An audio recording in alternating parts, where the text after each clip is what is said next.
اعوذ باللہ من الشیطان الرجیم بسم اللہ الرحمن الرحیم۔ دیکھیے، جیسا کہ ہم نے خطبے میں بھی دیکھ لیا، اللہ نے قیام اللیل جو ہے اسے فرض نہیں ٹھہرایا تطوعا۔ قرآن مجید میں بھی اس کا کوئی ذکر نہیں، احادیث میں اس کی تشویق و ترغیب پوری موجود ہے۔ ایک اور حدیث بھی ہم بعد میں پڑھیں گے اس پر۔ اس کا پس منظر کیا تھا کہ اس کو چھوڑ دیا گیا۔ اب ظاہر بات ہے، مسلمانوں میں کمزور بھی ہیں، مسلمانوں میں وہ مزدوری کرنے والے بھی ہیں، روزہ تو فرض ہے ان پر، چاہے مئی کا مہینہ ہے اور گندم کاٹنی ہے، روزہ تو پھر بھی رکھنا ہوگا، یہ سب کچھ ہے۔ لیکن یہ کہ رات کو پھر کھڑے رہنا ان کے لیے، جاگنا ممکن نہیں، لہذا ان کے اوپر یہ چیز فرض نہیں۔ حضور نے تراویح کی نماز یا قیام اللیل نہ اسے فرض قرار دیا، نہ اس کے بعد جماعت کوئی اہتمام کیا مستقل۔ صرف 3 راتیں آپ نے جماعت کروائی ہے، اس میں 8 رکعتیں آپ نے پڑھی ہیں کہ جو آپ کا معمول تھا تہجد کا، وہ پڑھی، اور تہجد کے وقت ہی جماعت کرائی ہے۔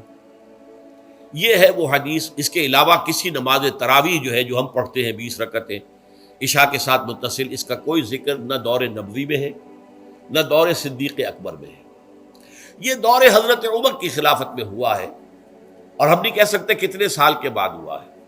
حضرت عمر رضی اللہ تعالیٰ عنہ کی خلافت کا دور جو ہے وہ تو 10 برس ہے، ہو سکتا ہے 5 برس کے بعد ہوا ہو، 6 برس کے بعد ہوا ہو، 12 ہوا ہے ان کے عہد۔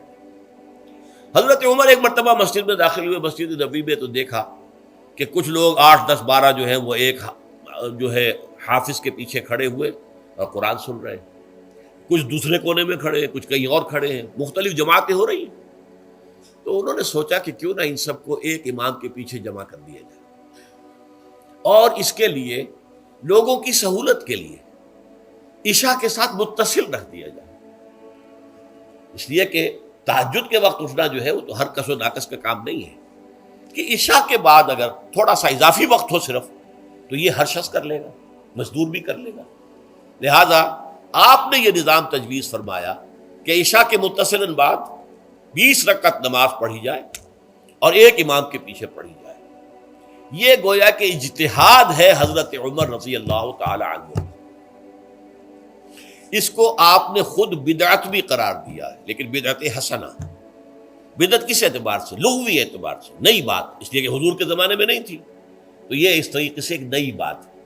لیکن یہ بات چونکہ بہت اچھی ہے، بہت عمدہ ہے۔ آپ جب یہ نظام چل پڑا تو ایک دن مسجد میں آئے، دیکھا کہ بڑی بھری مسجد ہے، صحابہ کھڑے ہیں اور ایک امام کے پیچھے قرآن سن رہے ہیں۔ آپ نے فرمایا نعم البدعۃ ھذہ، یہ جو ہم نے نئی بات شروع کی ہے یہ بہت اچھی ہے، بہت عمدہ ہے۔ اب یہاں سے فرق واقع ہو گیا ہے۔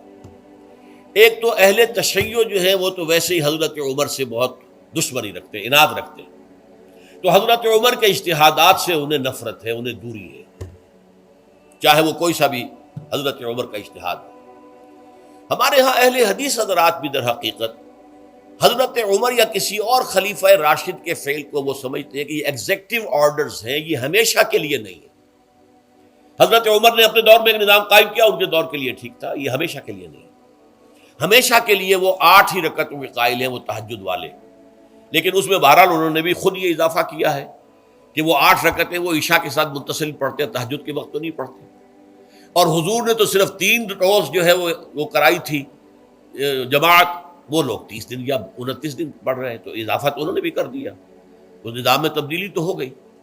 لیکن اہل سنت جو کہلاتے ہیں، ہمارے جو 4 جو ہیں، جو ہمارے مسلک ہیں، حنفی، مالکی، شافعی، حنبلی، ان کا اتفاق ہے اس پر حضرت عمر کا، کیونکہ ان کے سامنے اصول یہ ہے کہ حضور نے فرمایا علیکم بسنتی وسنت الخلفاء الراشدین المہدیین، تم پر لازم ہے کہ میری سنت کو پکڑو مضبوطی کے ساتھ، اور میرے خلفاء راشدین مہدیین جو ہیں ان کی سنت کو پکڑو۔ اس اصول سے یہ چاروں فقہیں جو ہیں حضرت عمر کے اجتہادات جو ہیں ان کو بھی پابندی سمجھتے ہیں کہ تمام عمر کے لیے، قیامت تک کے لیے امت مسلمہ پر ان کی پیروی لازم ہے، لہذا اس میں اجماع ہے۔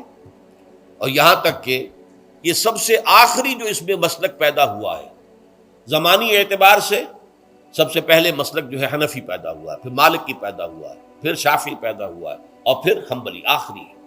اور امام احمد بن حنبل بہت بڑے محدث بھی ہیں، مسند احمد ابن حنبل جو ہے وہ بہت بڑی کتاب ہے، بہت اہم کتاب ہے، جامع کتاب ہے، تو ان کے ہاں بھی 20 رکعتیں ہیں۔ چنانچہ حرمین شریفین میں، سعودی عرب میں، مکے اور مدینہ منورہ میں جو نماز تراویح ہوتی ہے اس کی 20 رکعتیں ہیں، لیکن اہل حدیث حضرات جو ہیں وہ اس 8 کے اوپر اکتفا کرتے ہیں۔ بہرحال یہ ایک اختلاف ہے جو میں نے اس کا پس منظر بیان کر دیا، لیکن اس 20 رکعت نماز سے ادا کرنے سے، جو کہ زیادہ سے زیادہ 50 منٹ یا 1 گھنٹہ لگتا ہے، اس سے وہ قیام اللیل کا حق ادا نہیں ہوتا۔ قیام اللیل کا تو کچھ اور ہی تقاضا ہے۔ قیام کسے کہتے ہیں؟ یہ سورہ مزمل سے واضح ہوتا ہے، یا ایھا المزمل قم اللیل الا قلیلا نصفہ او انقص منہ قلیلا او زد علیہ ورتل القرآن ترتیلا۔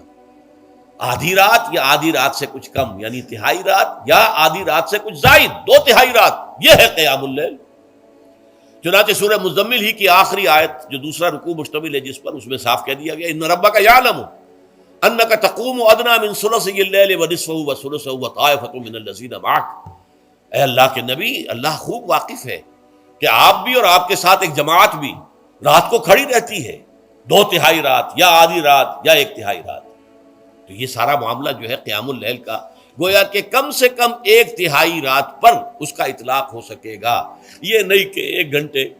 اب اس کے ضمن میں دیکھیے حدیث پڑھیے، تیسری حدیث ہے ان عبداللہ ابن عمرو ابن العاص رضی اللہ تعالی عنہ۔ یہ وہی عبداللہ ابن عمرو ہے جن کی میں نے آپ کو حدیث پہلے سنائی ہے۔